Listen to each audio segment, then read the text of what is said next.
Excuse me, ഇവിടെ mimicry ട്രൂപ്പിൽ ഒരാളെ ആവശ്യമുണ്ടെന്ന് പറഞ്ഞു. അതെ, ആവശ്യമുണ്ട്. ഞാനൊരു മിമിക്രി ആർട്ടിസ്റ്റാ. അയ്യോ, നല്ലതുപോലെ മിമിക്രി കാണിക്കോ? ഒരുവിധമൊക്കെ. ശരി, എങ്കിൽ ഞങ്ങൾ പറയുന്ന ഒരു ഐറ്റം കാണിക്കാൻ പറ്റൂ. അതായത് വളരെ തിരക്കുള്ള ഒരു റോഡ്, നല്ല സ്പീഡിൽ പോകുന്ന ഒരു ടെമ്പോ, ഒരു അംബാസഡർ കാർ, ഒരു മാരുതി കാർ, ഒരു ജിപ്സി, ഒരു ഓട്ടോറിക്ഷ, ഒരു ലാംബി സ്കൂട്ടർ, ട്രെയിനും. ട്രെയിനും ഇതെല്ലാം കൂടി ഒരുമിച്ച് പോകുന്ന ശബ്ദം ഒറ്റയ്ക്ക് ഉണ്ടാക്കാൻ പറ്റുമോ? അതൊന്നും ഉണ്ടാക്കി കാണിച്ചു തന്നാൽ അതുപോലെ അവതരിപ്പിക്കാം. ഉണ്ടാക്കി കാണിച്ചു തന്നിട്ട് ഉണ്ടാക്കാനാണ് പിന്നെ ഞങ്ങൾക്കാണ് ഉണ്ടാക്കിയ പോലെ. അയ്യോ, ഉണ്ടാക്കാൻ വന്നേക്കണം. ഞാനൊന്ന് ഫാദറിനെ കണ്ടിട്ട് കിട്ടാനുള്ള ഫയറിംഗ് മുഴുവൻ മാറ്റണ്ട കേട്ടോ.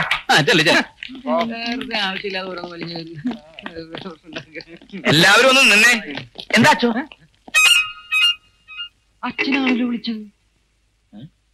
ഇനി അച്ഛന്റെ ആത്മാവെങ്ങാനുമാണോ? നോക്കണ്ട, ഞാനാണ്. അല്ല, റോട്ടിൽ കൂടി എന്നാണ് ട്രെയിൻ ഓടി തുടങ്ങിയത്? അയ്യോ, അച്ഛനല്ല, ഇവൻ തന്നെയാ. എന്റെ പേര് ജയൻ. തറക്കണ്ട അച്ഛന്റെ ലെറ്റർ ഇട്ടിട്ടാ വന്നത്. നിങ്ങളുടെ ട്രൂപ്പിൽ എന്നെയും ചേർക്കാന്നാ പറഞ്ഞിരിക്കുന്നത്. കൺഗ്രാറ്റുലേഷൻ.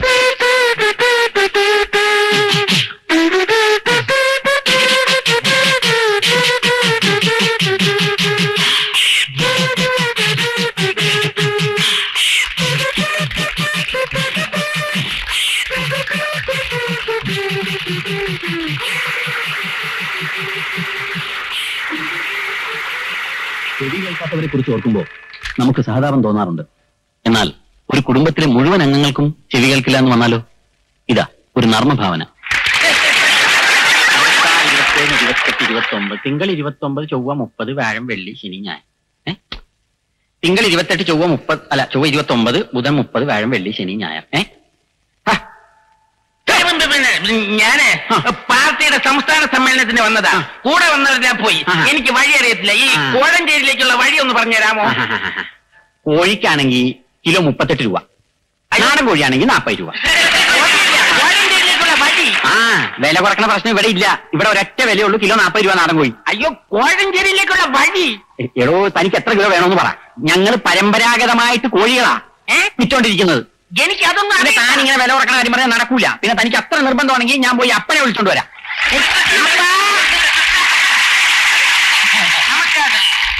എനിക്ക് കോഴഞ്ചേരി പോണം, വഴി തെറ്റിപ്പോയി. മോനോട് ചോദിച്ചപ്പോ ചെവി കേൾക്കാൻ പാടില്ല. അപ്പൻ എന്നെ ഒന്ന് സഹായിക്കണം. എന്നാലേ ഇവിടുന്ന് നേരെ പോണം. അവിടുന്ന് ഇടത്തേക്കൊരു വഴിയുണ്ട്, അതിലേ പോകരുത്. അവിടുന്ന് വലത്തേക്കൊരു വഴിയുണ്ട്, അതിലേ പോകരുത്. കറക്റ്റ് പോകണം. അങ്ങനെ പോകുമ്പോ അവിടെ പച്ച പെയിന്റ് അടിച്ചൊരു വീട് കാണാം. അവിടെ ചോദിച്ചാ മതി കോഴിയുടെ വില. ഇവിടുത്തെ വില തന്നെയാണ് അവിടെ. ക്ഷമയെ പരീക്ഷിക്കരുത്. കോഴിയുടെ വില കുറക്കാൻ പറ്റൂല. സ്വർണത്തിനൊക്കെ എന്താത്ത വില.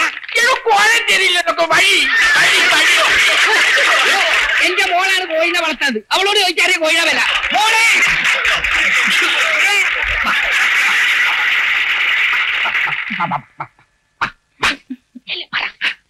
എനിക്ക് വഴി തെറ്റിപ്പോയി. കോഴഞ്ചേരിയിലേക്കുള്ള വഴി ഒന്ന് പറഞ്ഞു തരണം. അപ്പനും ചേട്ടനും ചെവി കേട്ടോടാ. കുട്ടി എന്നെ എങ്ങനെയെങ്കിലും ഒന്ന് സഹായിക്കണം. അപ്പനോട് ചോദിച്ചാ? ചോദിച്ചു. ചേട്ടനോട് ചോദിച്ചു? ചോദിച്ചു. അവർക്ക് ചെവി കേട്ടൂടല്ലോ. അപ്പനും ചേട്ടനും ഇഷ്ടമാണെങ്കിൽ ചേട്ടനെ കെട്ടാൻ എനിക്കിഷ്ടമാണ്.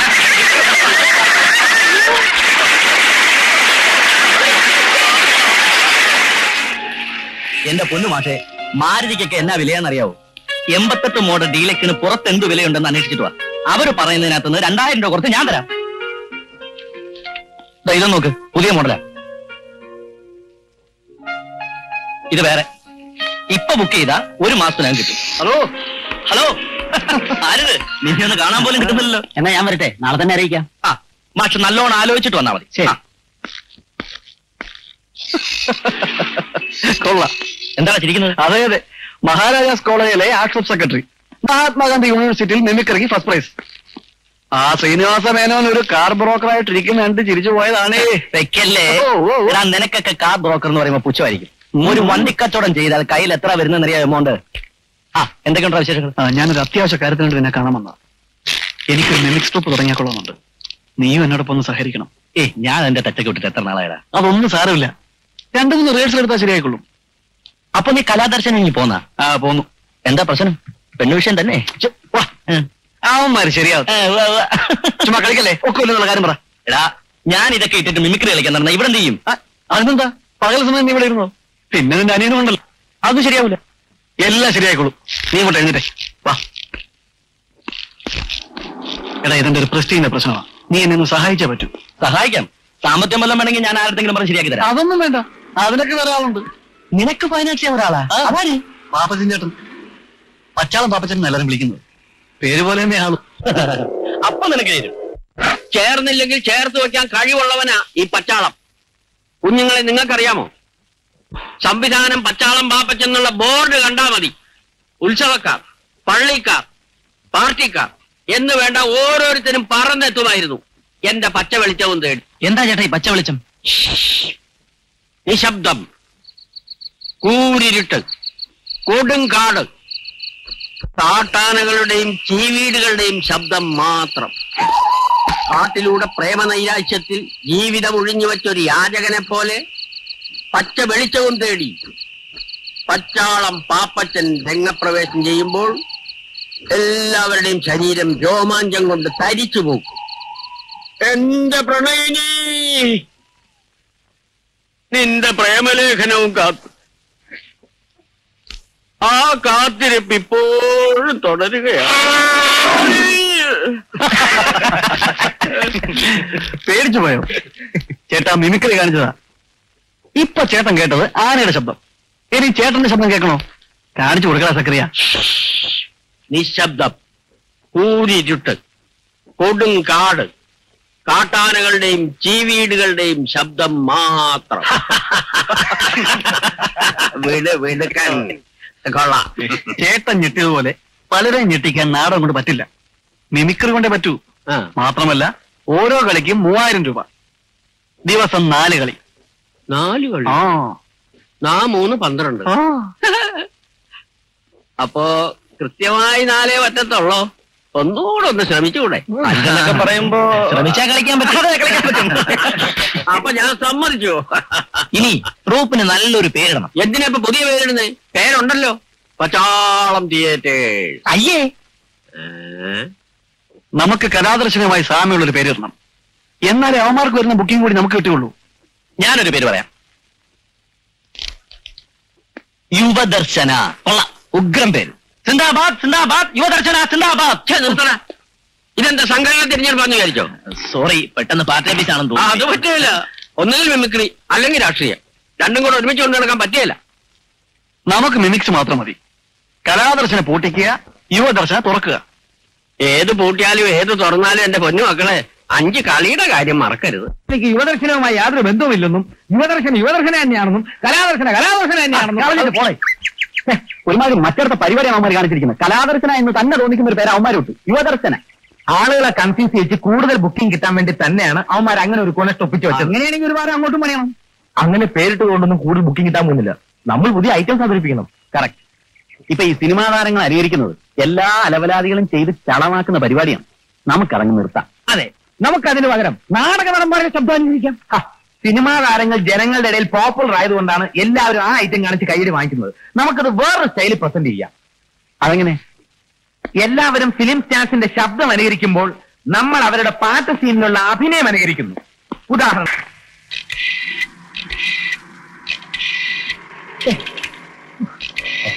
നമ്പർ വിളിക്കാൻ പറ്റും. ടെലിഫോൺ ഡിപ്പാർട്ട്മെന്റിന് എന്റെ കൈ കിട്ടുന്നു. വേറെ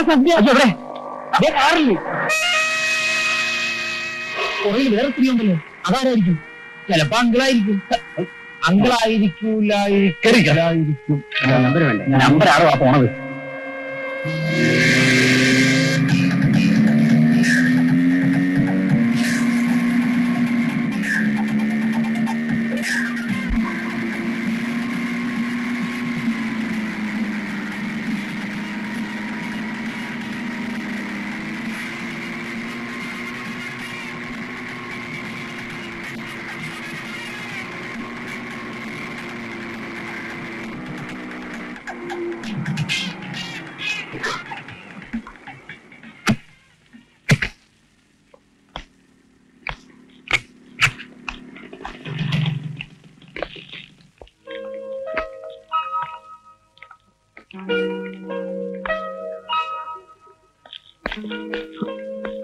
നല്ല ചെറിയ കട.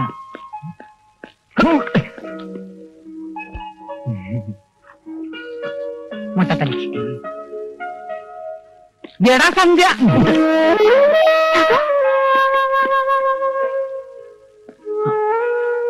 എന്താ സാരി സാരി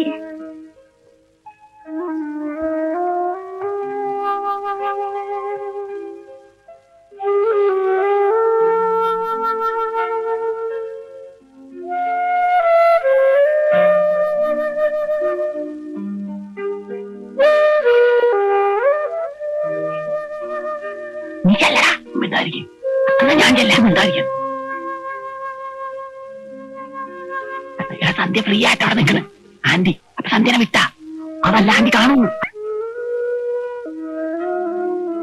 ഇവിടെ വാ മിണ്ടാ. എന്താണ് ഇതിന്റെ സോറി, പിന്നെ ഒന്നുമില്ല. ജെക്സി വേണം. എത്ര എണ്ണം വേണം? അത് ഒരു 7 എന്തിനാ എല്ലാം കൂടെ ഒരുമിച്ചിടാൻ പോണ? അതല്ല, പിന്നെ ഒരാഴ്ചയിൽ 7 ദിവസമില്ലേ, ഓരോ ദിവസവും ഓരോന്ന്. അപ്പൊ എനിക്ക് 12 വേണം. അതിന് 12. എടാ കൊല്ലത്തിൽ 12 മാസങ്ങളില്ല, ഓരോ മാസം ഓരോന്ന്. അയ്യേ, എത്ര ദിവസം വെച്ചാ മല്ലിക ഇവിടെ നിർത്തുക? നീ പോയൊന്ന് നളിനാക്ഷനെ കാണണം. പറഞ്ഞ സമയത്ത് രൂപ കൊടുക്കാൻ പറ്റാത്തത് നമ്മുടെ തെറ്റ് തന്നെയാ. എന്ന് കരുതി കല്യാണം കഴിച്ച പെണ്ണിനെ ഇക്കാലത്ത് ആരെങ്കിലും വീട്ടിൽ കൊണ്ടാക്കുവോ? അതൊക്കെ പറഞ്ഞിട്ട് എന്താ കാര്യം? നമുക്ക് അവളുടെ ജീവിതം അല്ലേ മോനെ വലുത്. അവളെ വിളിച്ചുകൊണ്ട് പോകാനുള്ള ഏർപ്പാട് നീ ഉണ്ടാക്കണം. അധികം വൈകാതെ എങ്ങനെയെങ്കിലും രൂപ എത്തിക്കാമെന്ന് നീ നളിനാക്ഷനോടൊന്ന് പറഞ്ഞു നോക്ക്.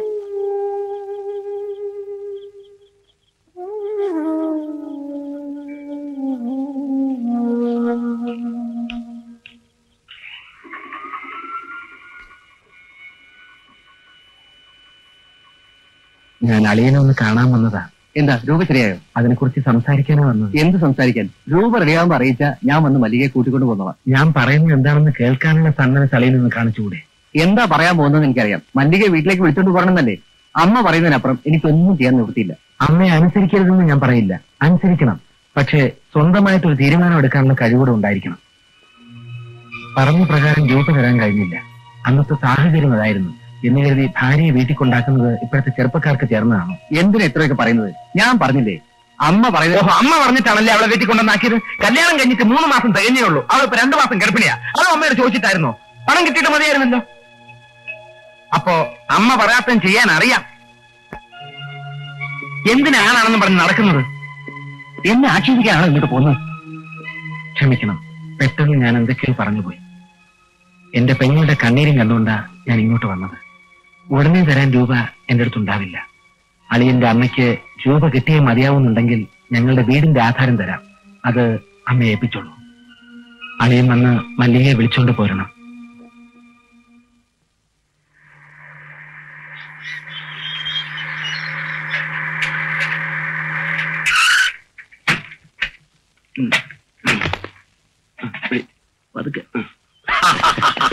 വാലേക്കും സലാം.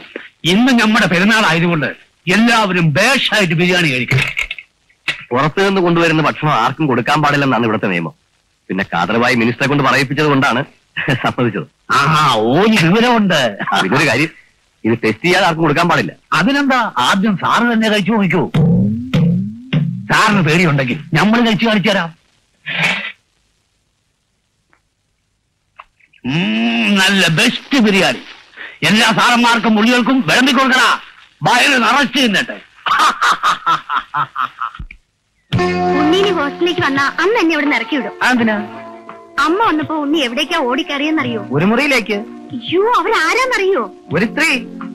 അവരാ പുതിയ വനിതാ SI. അയ്യോ, ചുമ്മാതല്ല ആ സ്ത്രീ ഇത്ര ധൈര്യമായിട്ട് വാതിലും തുറന്നിട്ട് ഒറ്റയ്ക്ക് ഇന്ന് ഡ്രസ് ചെയ്തുകൊണ്ടിരുന്നത്. അല്പസമയം മുമ്പെങ്ങാനും ഞാൻ അവിടെ കേറിട്ട്. സന്ധ്യ നേരിട്ട് കാണാൻ എന്തോ ഒരു മാർഗം. അത് വളരെ ബുദ്ധിമുട്ടാ. എസ്കോർട്ടായിട്ട് ഒരു ആന്റി ഇമ്പോർട്ട് ചെയ്തിട്ടുണ്ട്. അവരെ ഒരു ദിവസം ഞാൻ കണ്ടു. ആ കാഞ്ഞിരപ്പള്ളി കല്യാണം നടക്കാതിരിക്കാൻ എന്തോ ഒരു വഴി. ആ കല്യാണം നടക്കാതിരിക്കാൻ ഞാൻ നോക്കിയിട്ട് ഒരൊറ്റ വഴിയെ കാണുന്നുള്ളൂ. എന്താ? ഉടനെ തന്നെ നീ സന്ധ്യയെ കല്യാണം